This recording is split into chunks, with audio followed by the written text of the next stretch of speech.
بسم اللہ الرحمن الرحیم۔ السلام علیکم پیارے دوستو، میں ہوں باچا جی سرکار اور آپ دیکھ رہے ہیں دا شاہو وائس۔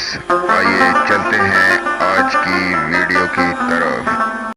پچھلے دنوں ہم ایک سفر پر جا رہے تھے۔ راستے میں ایک چیک پوسٹ پر پولیس والے نے ہمیں روکا۔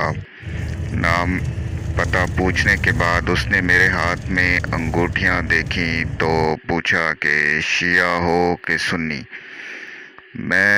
مجھے بڑی حیرت بھی ہوئی، لیکن میں نے آگے سے جواب میں کہا کہ میں ایک قرآن اور حضرت محمد صلی اللہ علیہ وآلہ وسلم کو خاتم النبیین اور اللہ کو وحدہ لا شریک ماننے والا ایک بندہ ہوں۔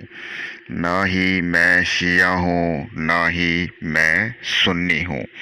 یہ جواب سن کر وہ پیچھے ہٹا اور ایک پولیس والا ہو کر کے ایک سویلین کو اس نے سلوٹ کیا اور پھر آگے بڑھ کر میرے ساتھ ہاتھ ملایا اور مجھے کہا کہ آج مجھے اس آیت کا مطلب سمجھ آ گیا کہ اللہ کی رسی کو مضبوطی سے تھامے رکھو اور تفرقوں میں نہ پڑو۔ یہ کہہ کر اس نے ہمیں اجازت دی۔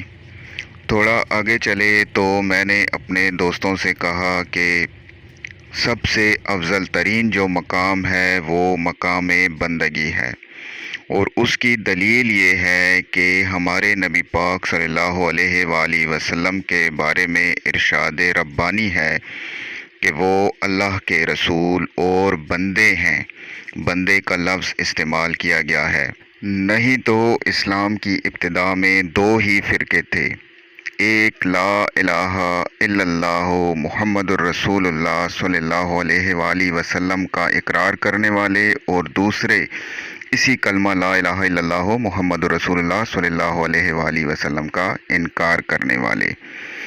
مقام بندگی تب حاصل ہوتی ہے جب آپ زبان سے اقرار کرتے ہیں اور دل سے تصدیق کرتے ہیں اللہ کے وحدہ لا شریک ہونے کی اور نبی پاک صلی اللہ علیہ وآلہ وسلم کے خاتم النبیین ہونے کی۔ تب جا کر آپ مقام بندگی پر پہنچتے ہیں۔ بندہ وہ ہوتا ہے جس کا مالک ہوتا ہے۔ بندہ وہ ہوتا ہے جس کا مالک ہوتا ہے۔ تو جس نے اللہ کو خالق اور مالک جان لیا، اس نے مقام بندگی کو پا لیا۔ پیارے دوستو، یہی ایک التجا ہے کہ فرقوں اور تفرقوں میں نہ پڑو، اللہ کی رسی کو مضبوطی سے تھامے رکھو اور بندہ بننے کی کوشش کرو۔ دعاؤں میں یاد رکھیے گا باچا جی سرکار کو۔ والسلام۔ نواز شریف کی طرح آدھا کام مت کرو، سبسکرائب کے ساتھ ساتھ بیل آئیکن بھی دباؤ۔ شکریہ۔